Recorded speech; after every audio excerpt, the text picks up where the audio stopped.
I'm going to do some picture adjustment over on my channel while we get things up and running. There we go. And then just a little bigger. Here's a question for you I probably should have asked before we click the button. Do you want to run the intro video? Because it's got the old logo on it. Oh, we should. I guess we should. I do believe we should. Yeah, I guess we should.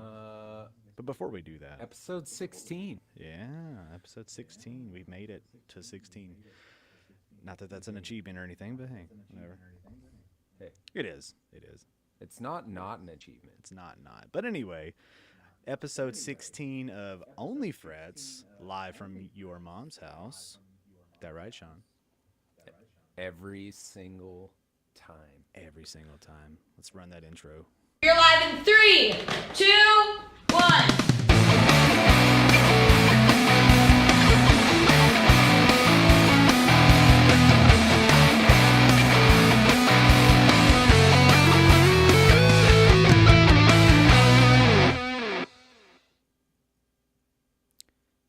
Not one time has that played for me, that intro, like the sound. And the one time that it does, it's when the earbud is like full volume to hear you. Oh, it worked for you this time? Yeah, oh, yeah. Oh, yeah, it did. That's so funny. Now I can't hear you out of here because I'm deaf. No, I'm just kidding. But anyway. Yeah. Well, it's perfect. Yeah, but we're in it now. We're good. I think we have worked out most of our streaming issues with the glitches and the weird cutouts and all that stuff. We've made some valiant efforts at research, trying to make sure our kilobits per second are good, frame rates are good, and everything is good. Thus far, I think we're good. Anyway. I mean, audio's not clipping. Hopefully I'm not cutting out over on your channel. No, the only thing that I will say is I can still hear myself on your side, and there's a little bit of latency. So it's throwing me off just a little bit. Oh, really? Yes, but other than that, well, I'm I not don't use the headphones. That could be the problem. But also, let me just open this up here. We go to your audio settings. We're going to turn off gain control. We're going to turn off echo cancellation, and we're going to turn off noise suppression. And maybe that'll help. But maybe it will. It could just be because I monitor through my desktop speakers. Could be, which is fine. That's a personal thing. I can't hear it now, so that's good. Whatever you did worked. Anyway, Nice. So what do you got there, bud? Jonathan, I have my little 2022 Fender Player Plus that received from one Mr. Robert Baker.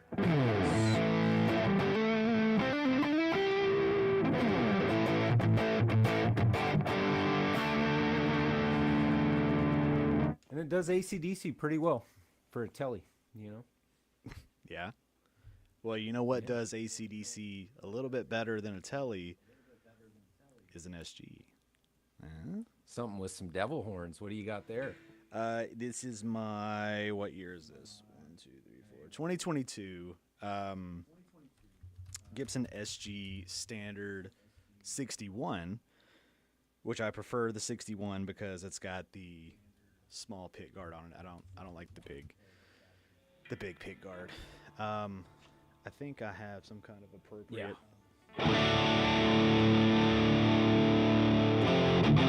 It's in drop tuning right now, so I can't do AC/DC, but just something there. Something for your ear holes. Anyway, so we're not really talking about the guitars today necessarily. More or less the pedal boards, the thing that we plug into that most people know and love. Me personally, though, I've never been a big pedal person. I've just been more of a plug into an amp, maybe a little bit of reverb, a tube screamer, depending on the situation, some delay, and I call it a day. That's kind of how I am. But I know you're kind of all about the pedals. Well, I'll say this: it's a new love. I love Oh, really? pedals. I was much like you. Actually, when I was in a gigging band, I had a Marshall. What are those called? Like the DL. It is a Valve State 2500, something like that. It's like a single 12-inch speaker. I want to say it was a 50 or 60 watt, uh, just Right. you know, Hmm. gigging amp or whatever. Anyway, and it just had a dirty and clean channel, and it had a foot switch to control which one you were in, and that was all I used. And I never used reverb. I never did any effects or anything. And then I got this Fender GTX 100, and I was like, oh, effects pedals are cool. And I was just using the onboard, modeled ones or whatever. Right. Much like with the Pocket Master, Hmm. And then I got the Pod Go, and I was like, oh, now I can have a lot of effects. and then I got into regular analog pedals, and it turns out if you have all three of those things combined, some kind of modeling into, like, you can end up with a ton of different like textures and layers. And usually I only have like a max of like 3 or 4 pedals on at any one given time, Yep. but to have the options was really cool to me. So it's kind of just a whole new world like opened up,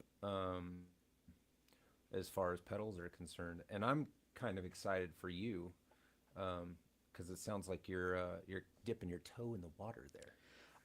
Yeah, a little bit. Before I get to that, I have Anthony Thornhill in the chat over my side. He said he has the 61. It's a great guitar and it's fantastic. Nice. It's quickly becoming, well, I've had it for a while, but it's become kind of like my SG. I've always said SGs are finicky, but this one was It's perfect. really sweet. Yeah. I do want to say what up to some folks over on my side too. We've got Zach Thong, Jimmy Biter, Jade Guitars, and Searching for Tone. And I want to welcome you all in. We're gonna nerd out here about Jonathan's pedal situation. What do you got going on, pal? So this has been, I don't want to say a long time coming, but it's been one of those things that I've been putting off and putting off and putting off, mainly because I'm not really a pedal guy. But I finally got my pedal board somewhat together. Oh, that's the clamp one that you've had for a little bit. Yeah, that's the Gitto GPB 02. So it's like the medium size one. Kind of wish I had the bigger one because there were a couple of other like real small pedals that I wanted to put on here just to have the extra effects, but it's all right. But so I've got a Lakato loop stage, which is a looper and a tuner together, going into my Sonic Cake flip wah because I love wahs. That's one effect that I've always wanted. MXR Dynacomp because you gotta have a compressor. Then I got 2 overdrives: the Maxon OD808 and then a Boss Super Overdrive and SD1. That's kind of the end of that. And then I've got the Donner Versa Yellowfall 2, which is a delay and reverb together. Excuse me. And then just for funsies, I put the Pocket Master kind of over here. So if I wanted to bypass all that and just use that, I could. One thing I'm really proud of is the cable management. It turned out pretty good. I mean, on the back, it's a little bit of a mess, but Well, sure. no one's looking at the back of the pedal board. So there's that. I will say the one issue, I'm not using it. You can tell it's not plugged in. I planned on using it. Hold on. Planned on using it and stuff, but I have an issue when I plug it into my Black Star. It's the same issue that I had before where it sounded like the tubes were going bad because the volume would kind of swell up and down and kind of like, I was like, oh, it sounds like crap. And I think it's either one of the pedals or it's one of the cables I'm using for the effects loop, which would insinuate that it's that Donner pedal, but I've not confirmed anything yet because I'm just now starting to get back into messing around with it. But other than that, I got a lot of people in my chat. Nice. Welcome, everybody. Yeah, what does that say? Redskin Garage? He just says Nice. waza, and then wah wah wah wah wah. Why's that? Waza. Yeah. He said, "Let's So- hear it." So I'm assuming he's talking about the SG. I'll get that back in a second. But anyway, Yeah. what were you gonna say? So here's the board and Pocket Master board that was kindly donated by Electric Flamingo Studio. And I was just gonna talk to you about the option of running all of those pedals into the Pocket Master and then just turning on a preamp in the Pocket Master rather than an amp model. And that way you always have access to any effect that you want. Like typically I would use like a pose effect on the Pocket Master. So thinking of this as your amp and thinking of your Black Star as your FRFR cabinet. So Right. head, Black Star is the cabinet, even though it will color the tone a little bit. And like I think you can fit a lot more on your board. So like if you have a couple of those smaller pedals, I think you could probably shift some stuff around. I don't know how good the clamp system is on that. What was the name of it again? The Ghetto GPB. Ghetto. Yeah. Yeah. So like on the Ghetto, I don't know if the clamps are constraining your space or not, but you could probably shift some things around. It's really, pedal board building is really fun to get into, but essentially I just have this stuff into here and then this into here. And actually the DL4 is, the delay pedal or whatever. Right. And I run that out into my interface or into my amp. And it sounds really good. And I have a similar situation set up on my bigger board. But yeah, dude, I'm excited for you. Like messing around with a pedal board, it can be really arduous and annoying, but also like when you get it and it sounds awesome, and it looks awesome, nice and tight and everything. Like, Right. It's a lot of fun. Really rewarding. Yeah, I think that was the one thing that was keeping me from kind of doing it. It wasn't necessarily the board itself. You get option paralysis, especially when you have like a ton of pedals to choose from. Because to me, right now, the tones that I was using earlier, and I'm gonna play it again in a second because Redskin Garage is really. He said, "Let her rip, Tater Chip." I have a friend that says that all the time too. It's funny. He said, "Let's see that Angus Young knee skip." I hate that because I can't even use the excuse, "No, I'm too old for that," because Because you're not. because I'm not, and because Angus Young, I mean, Is 80 and he's still doing it. I know. He's tiny though. yeah, You're that's like true. 6'2", aren't you? So like 6'1" on a good day, maybe. yeah. So what I'm using instead, I talked about this before, was the Joyo Jam Buddy 3, which I have right here. I just have it lined into my interface here.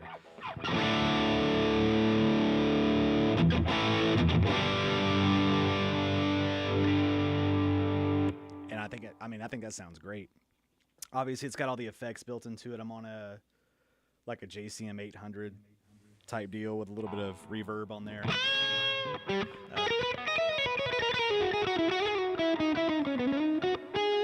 I'm not warmed up today. I'm garbage right now. That's all right. But yeah, I spent the last 45 minutes setting all this crap up. But anyway, but yeah, I mean, it's easier just to plug into something like this and kind of go through presets for me than it is to say, oh, I don't like the way this reverb is sounding today, but I've got another one, so let me go and just unhook all this crap and hook it back in. I mean, yeah, I guess that's part of the fun of it. And especially with this, I will say this because you mentioned it.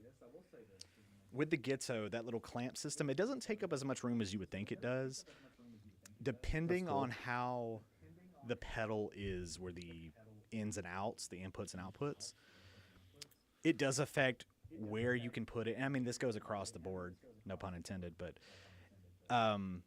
it does affect kind of where you can put those clamps out on the side, because typically you need to use at least 4 for like a normal size pedal. Okay.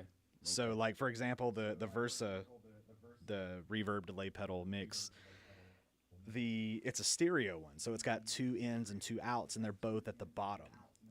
I was able to get the clamp at the bottom on both sides, but I mean, it's like barely on there. Yeah. So, like, you could double it up at the top. You kind of put them underneath each other, but that's kind of like the downside to it. But I will say, putting it together like this, I would absolutely have this system over, the traditional Velcro kind of thing. And that's not even like a sponsored thing or nothing. That's literally just my genuine, like, it was so easy. And it's so easy to change them out too if I want to. So it makes it a little bit better if I wanted to, like, change out some kind of something or other. A couple of comments before we go off into a tangent. Redskin Garage, he's really active here, and he got some hearts flying everywhere. He said, "Yeah, man, that's a cool SG." It is. I'm still learning. Just posted a video today with a tune or 2 at the end. Come on over sometime. You hear that, folks? Oh, nice. Yeah, go over to Redskin Garage's channel and check him out.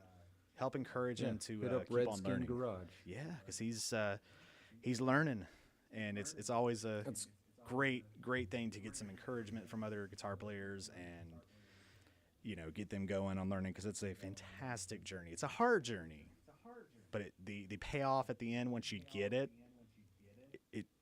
it's so invigorating. It's just so fun. There's nothing else like it. Yeah, keep going.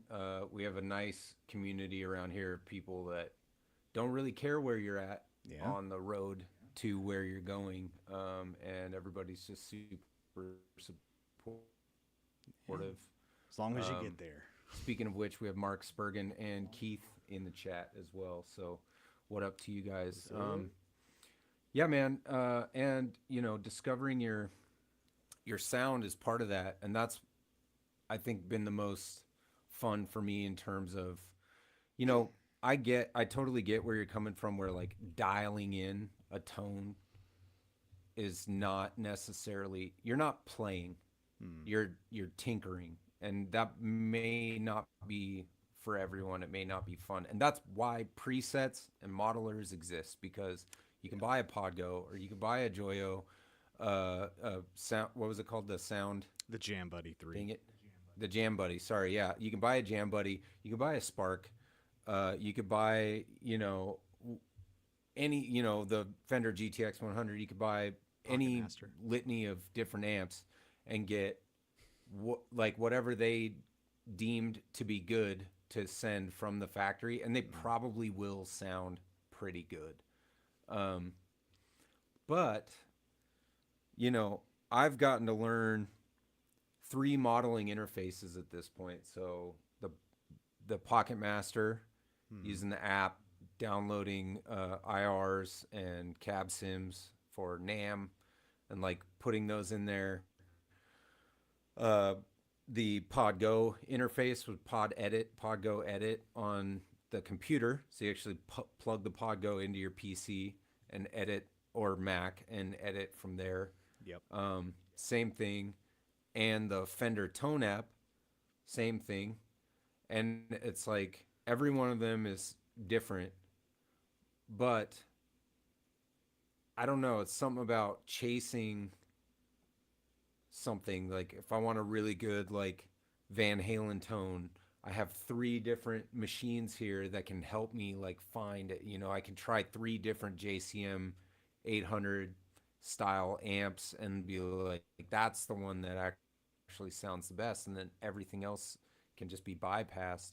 Right. And you end up with great pedals in front and great effects on the back end. And they have a great MXR phaser in both the GTX and the Podgo, and there's a good phaser on the Pocket Master. You can get the tone you're after almost every single time if you're willing to do some nerding out. Oh yeah. And I certainly am game for it. Yeah. And that's one thing that I've learned a lot, because getting into modelers too, going into that whole thing, that's still relatively new to me. Like the first multi-effects unit, if you will, that I ever owned was when I got that Donner Arena 2000, which I still have it because it's a really nice, like, affordable entry level into modeling and multi-effects Yeah. and all that kind of stuff. Sure. You know, and then I've gone from things like that to Sonic Cake has their Matrobox series. I think that's how you say that. And I had the Matrobox 2 Pro, which I ended up selling that. But that was really good. And I will tell you the one reason I sold it, though, despite the fact that it was really good. I kind of was on board with everybody else when I got tired of waiting for that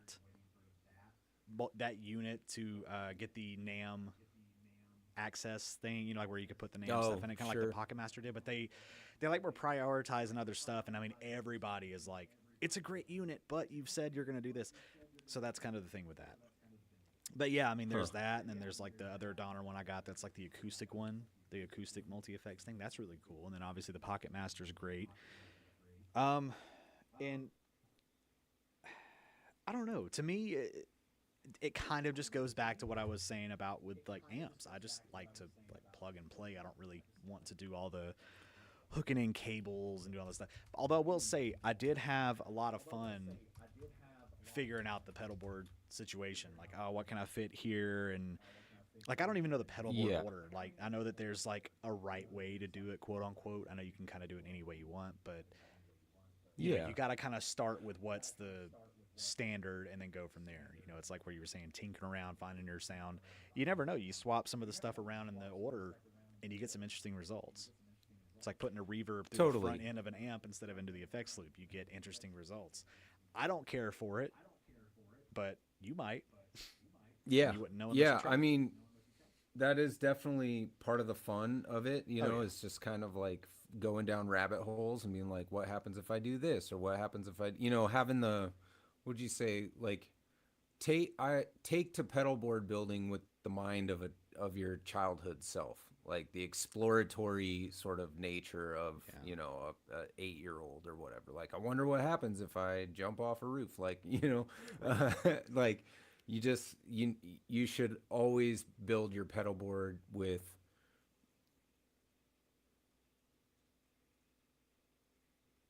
like to just like try things, because it doesn't matter. You're not going to hurt anybody, you know, it's fine. And before we get too far, Keith mentions, remember the Zoom GFX pedals. That was his first like multi-effects unit. And I actually never had one of those, but I did find the one that I did have, which is the Digitech RP250 multi-effects pedal. And that one had like a wah on it, and it, you know, a volume thing. And that was pretty fun. They were limiting as far as like you couldn't add or adjust effects really. You could like maybe tweak them a little bit, but really you were just going through presets. It was preset only for the most part, but really cool. But yeah, I remember those Zoom. I think they were out roughly around the same time.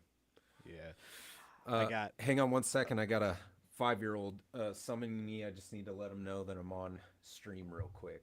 Oh, you're good. I got some chat to read in a second too when you get back. All right, go ahead. Anyway, guys, while he's being a parent for a second, just one thing that Redskin Garage did is he said he hit the bell, right? If you're watching and you've not hit that bell, you absolutely should, because we don't always get to go live this close or as close to 2 p.m. Eastern, 11 a.m. Pacific.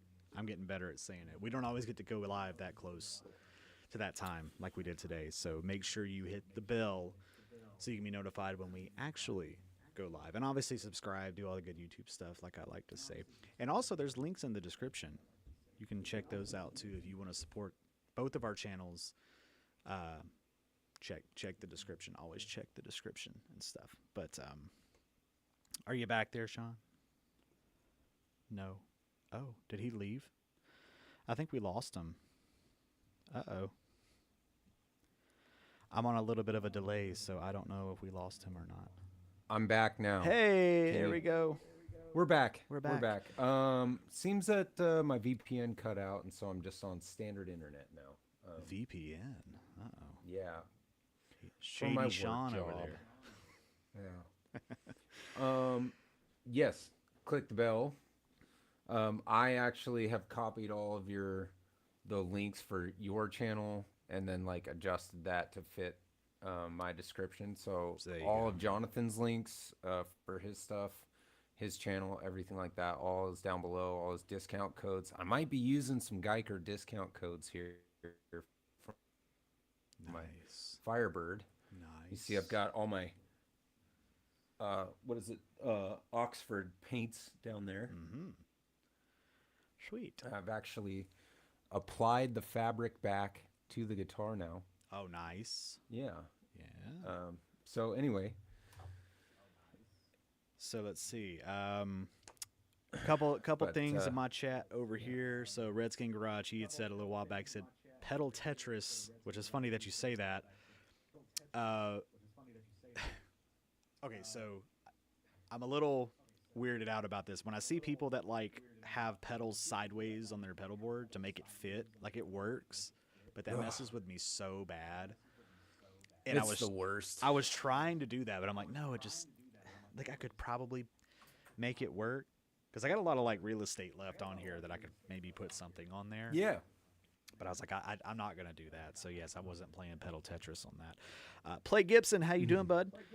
He's in the chat. He said, I just put together my first real pedal board. Always had modeling amps or processors. I was surprised at how much the cost of admission is for even just a basic pedal board setup.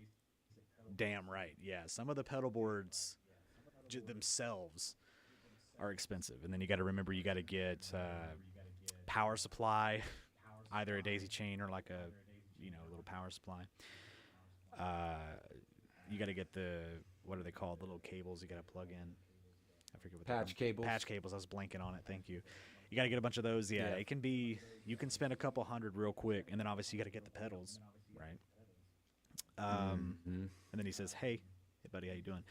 And then Redskin Garage says, "I have a chorus pedal that I can't use because I need another cord, accepting all donations." You hear that? You got a spare cable laying around or a cord laying around. I think he's talking about the 9-volt power supply. Send it to Oh, him. nice. No, but All right. but yeah. So I mean, yeah, pedals get a little convoluted. I'll say this too. Speaking of what you were talking about a second ago with your comments, my first entry, if you will, into pedal like multi-effects kind of things was my dad, and he still has it. I forget what it's called. It's like a little black and purple, I think, thing. And it's just like so 80s coded. It's got like all of the effects in it are so like they're just so 80s. You plug into it and you could just like, I mean, obviously the effects are like of their time, so they're not like the greatest thing in the world, but there's something charming about it that I always like. I'd always go into his room and take it and go hook it up to my little Line 6 Spider. Yes, I know. And then it sounded that much more glorious. Yeah, no, it was not. Don't even get me started, dude. I am a Line 6 Spider fanboy, dude. No, I love. really? I had the half stack, and I loved that amp, dude. Okay, yeah. Like, it was so loud. I'm talking and about the little tight. I'm talking about the little shitty combo that nobody Yeah, likes. but it's the same. It's the same effect. It's like the same unit, just smaller speaker. Yeah. Well, I don't think the smaller speaker helps. I mean, it's not going to help anything, but I don't know. Just and I'll tell you. Oh my god, this is bringing back a bunch of memories. So what I used to do with mine, and don't shoot me down too hard, is I would obviously go to the insane setting, and because I didn't know anything about crafting tone, I literally just maxed out the EQ, just bass, middle, track. Yeah, It was that's like everything to 10, just boom, boom, boom, boom across the board. And I was like, this sounds so cool, and I'm just like, ugh, I cringe when I think of that. I mean, like to the that is point where definitely